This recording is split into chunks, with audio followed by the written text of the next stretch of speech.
Hey, welcome to this video, and in this video we will talk how to make a WH question.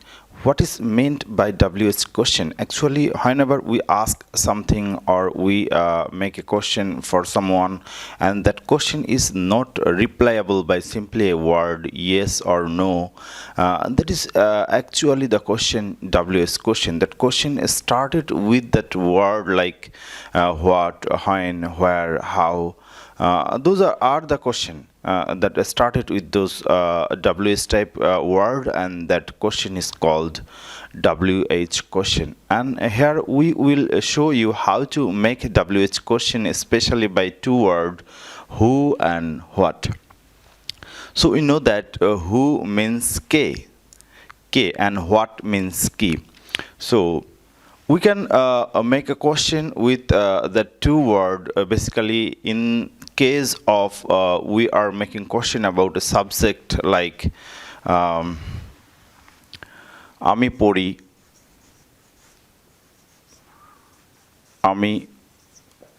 তো আমি পড়ি এই যে সেন্টেন্সটা আমরা লিখেছি এই সেন্টেন্সটার ইংরেজি হচ্ছে আই রিড আমি পড়ি। তো এখানে আমি যদি বলতে চাই কে পড়ে, হু রিডস, তাহলে আমরা বলবো কে পড়ে, তাহলে আমরা বলবো হু রিডস। আমরা সিম্পলি এরকম করে বলতে পারি হু অ্যান্ড দেন রিডস। যখন আমরা এর আগের একটা ভিডিওতে বলেছিলাম যে আমাদের এর শুরুতে একটা ডু বা ডাজ অথবা উইল এই জাতীয় শব্দ আসে, বাট আমরা একটা জিনিস খেয়াল করব, যখন আমরা কোনো সাবজেক্টকে প্রশ্ন করি, সাবজেক্ট সম্পর্কে জানতে চাই, তখন কিন্তু আমাদের এটা দরকার হয় না হু রিডস, অর্থাৎ কে পড়ে এই ধরনের প্রশ্নে কিন্তু আমাদের এখানে কোনো ডু বা ডাজ বা উইল এই ধরনের শব্দ সামনে আসে না। অর্থাৎ আমরা সিম্পলি বলতে পারি হু রিডস, কে পড়ে, অথবা আমরা বলতে পারি হু ড্রিমস, কে স্বপ্ন দেখে, হু সুইমস, কে সাঁতার কাটে। এই ধরনের আমরা সিম্পলি হু দ্বারা প্রশ্ন করতে পারি। অর্থাৎ আমরা যে কোনো সেন্টেন্স আমরা তৈরির ক্ষেত্রে কিন্তু জাস্ট হু বসাতে পারি। অথবা আমি পড়তেছি এইরকম যদি বলি যে আমি পড়তেছি,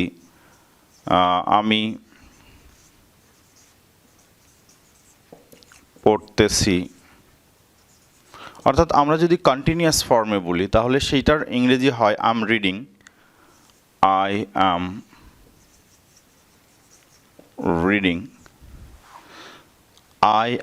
রিডিং, আমি পড়তেছি। তো আমি যদি বলি যে কে পড়তেছে, তাহলে আমরা সিম্পলি বলবো হু ইজ রিডিং। তাহলে আমরা একটা জিনিস খেয়াল করলাম যে যখন আমরা WH কোশ্চেনটা build করি with the help of who, in that case we simply place that subject with who। যেমন আই রিড, সেখানে আমরা আই এর পরিবর্তে জাস্ট হু বসিয়েছি, অ্যান্ড হু এর পরিবর্তে এখানে আমরা third person singular number present indefinite টেন্সের ক্ষেত্রে বসিয়েছি। আর অন্য ক্ষেত্রে আমরা একটু খেয়াল করব আই আম রিডিং এর পরিবর্তে who is reading, because who deserve the word is. So আমরা এইভাবে কিন্তু হু দ্বারা প্রশ্ন করতে পারি। অথবা আই হ্যাভ ইটেন, দেন আমরা যদি বলি যে আমি খেয়েছি,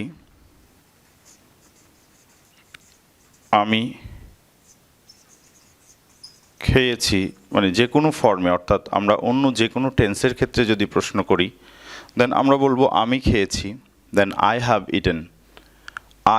ইটেন। তো আমরা এখানে জাস্ট সিম্পলি বলবো হু হ্যাভ ইটেন, কে খেয়েছে, হু হ্যাজ ইটেন। আমরা বলবো যে হু হ্যাজ ইটেন, কে খেয়েছে। অথবা আমরা যদি বলি কারা খেয়েছে, দেন আমরা বলবো হু হ্যাভ ইটেন, বিকজ হু এর ক্ষেত্রে হ্যাজও আমরা বসাতে পারি প্রেজেন্ট পারফেক্ট টেন্সের ক্ষেত্রে, অথবা হু এর ক্ষেত্রে কিন্তু আমরা হ্যাভও বসাতে পারি। সো আমরা যদি হু হ্যাজ বসাই তাহলে হবে কে, আর যদি আমরা হু হ্যাভ বসাই তাহলে হবে কারা। আমরা একটু খেয়াল রাখবো যদি আমরা হু হ্যাজ বসাই তাহলে একজনকে মিন করবে, একজন সম্পর্কে আমরা জিজ্ঞেস করব। আর যদি আমরা হু হ্যাভ বসাই তাহলে কিন্তু অনেকজন সম্পর্কে আমরা প্রশ্ন করব। এখানেও তাই, আই অ্যাম রিডিং আমরা বলতে পারি হু ইজ রিডিং, অথবা আমরা বলতে পারি হু আর রিডিং কারা পড়তেছে, হু আর রিডিং আমরা সেটাও বলতে পারি। সো আমরা এখানে বলেছিলাম আই রিড, আমি সিম্পলি প্রশ্ন করেছি একজনের ক্ষেত্রে হু রিডস, অথবা আমরা বলতে পারি হু রিড। হু রিড মানে কারা পড়ছে, কারা পড়ে। আর যদি আমি বলি হু রিডস তাহলে কোনো একজন, কে পড়ে, এই ধরনের বাংলা অর্থ তৈরি হবে।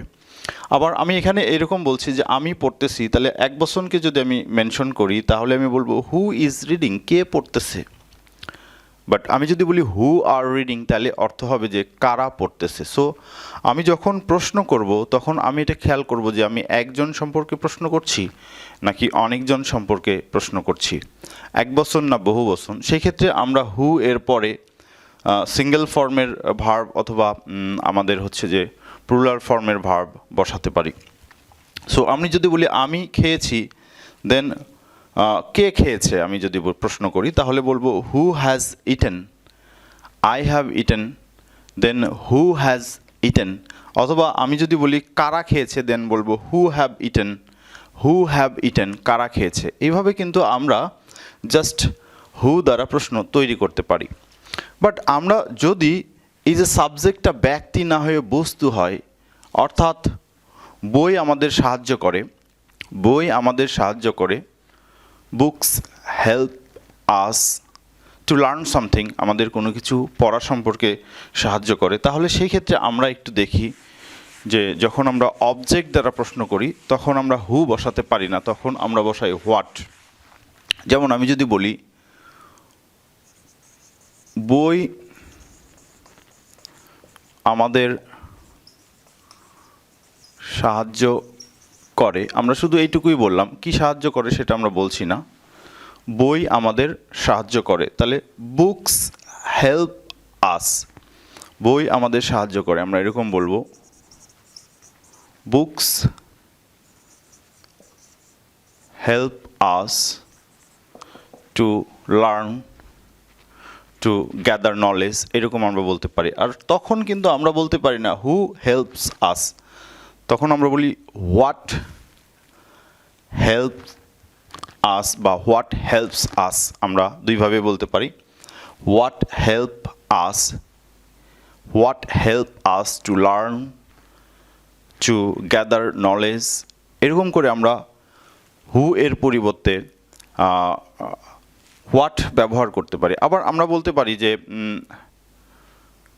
বেটার, কলম পেন্সিল অপেক্ষা better, then what is better then what, what is better then what, বা what better, what better, what works, pen works better, তাহলে আমরা বলবো যে হোয়াট ওয়ার্কস বেটার। আমরা যদি বলি কলম ভালো কাজ করে, কলম ভালো কাজ করে পেন্সিলের চেয়ে, অর্থাৎ পেন্সিলের চেয়ে কলম ভালো কাজ করে। তো আমরা কলম ভালো কাজ করে, দেন এটার প্রশ্ন যদি করতে চাই তাহলে আমরা কি প্রশ্ন করব, আমরা এখানে প্রশ্ন করব যে কি ভালো কাজ করে, what works better, what works better. But এখানে কলম কিন্তু একটা সাবজেক্ট হিসাবে বসেছে, কলম ভালো কাজ করে, তাহলে এই ধরনের ক্ষেত্রে কিন্তু আমরা হু এর পরিবর্তে হোয়াট বসাতে পারি, অর্থাৎ হোয়াট ওয়ার্কস বেটার, বা আমরা বলতে পারি হোয়াট ওয়ার্কস বেটার, আর what is better then what, এরকম করে আমরা বলতে পারি। তাহলে সেই ক্ষেত্রে কিন্তু আমরা এখানে হোয়াট বসাতে পারি। তাহলে আমি বলবো pen works better, pen works better, কলম ভালো কাজ করে। আমরা যদি এই ইংরেজিকে প্রশ্নবোধক করতে চাই, অর্থাৎ কি ভালো কাজ করে, তখন আমরা বলবো what works better, what works better. তখন কিন্তু প্রশ্ন করার ক্ষেত্রে আমরা হোয়াট ব্যবহার করব এবং হোয়াটের পরে জাস্ট ভার্বের সিম্পল ফর্ম বসবে, এর সাথে কোনো সাহায্যকারী ডু, ডাজ হ্যাভ, হ্যাজ বা উইল এ ধরনের কিছুই কিন্তু বসবে না। অর্থাৎ ডিরেক্ট যখন সাবজেক্টকে আমরা কল করি তখন হু বা হোয়াট ওই সেন্টেন্সের শুরুতে এসে বসে প্রশ্ন তৈরি করতে পারে, যেমনটি আমরা একটু আগেও দেখলাম হু দ্বারা এবং এখন দেখছি হোয়াট দ্বারা। সো এছাড়া যখন আমরা কোনো অবজেক্ট নিয়ে কাজ করি, অর্থাৎ হোয়াট যখন অবজেক্টের ক্ষেত্রে বসবে তখন কিন্তু আমাদের একটা অবশ্যই সাহায্যকারী ভার্ব এর সাহায্য নিতে হবে। সুতরাং এইটা আমাদের মনে রাখতে হবে। সো আজকের এই ভিডিও এই পর্যন্তই। ধন্যবাদ সবাইকে, সবাই ভালো থাকবে।